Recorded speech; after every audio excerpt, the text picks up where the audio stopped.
দেখো এই অঙ্কটা মাধ্যমিক 2026-এর জন্য ভীষণ গুরুত্বপূর্ণ একটা অঙ্ক। খুব ইজিলি এটা আমরা করতে পারবো। কি বলছে, আমরা আগে অঙ্কটাকে ভালো করে পড়ব। বলছে বার্ষিক 5% সরল সুদের হারে কত টাকার মাসিক সুদ 1 টাকা হবে। এটা আমাদের যে সূত্র আছে I = PT R/100, এই সূত্র দিয়ে আমাদের অঙ্কটা খুব সহজেই হয়ে যাবে।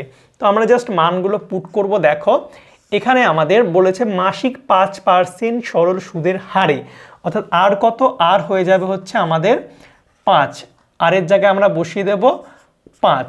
এবং বলছে কত টাকার, অর্থাৎ টাকাটা আমরা জানি না, আসলটা আমরা জানি না, আমাদের আসলটা বার করতে হবে, পি আমাদের বার করতে হবে।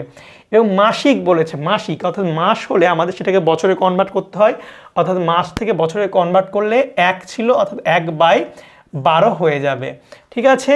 এবং বলেছে সুদ কত হবে, সুদ হবে 1 টাকা, অর্থাৎ আয় হয়ে যাবে আমাদের 1 টাকা।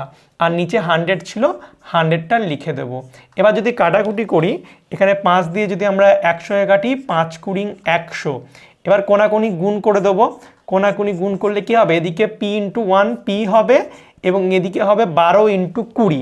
12 × 20 মানে কত হয়, 12 × 20 মানে হচ্ছে 12 দুগুণে 24 আর 0, অর্থাৎ 240 হয়ে যাবে আমাদের উত্তর, অর্থাৎ এরটা হয়ে যাবে আমাদের উত্তর। তো এমন যদি তোমরা আরও শর্টের মাধ্যমে এমসিকিউ সলভ করতে চাও তো অবশ্যই আমাকে ফলো করবে এবং তোমাদের কীরকম প্রশ্ন লাগবে কোন চ্যাপ্টারে সেটাও কমেন্ট করে জানাবে।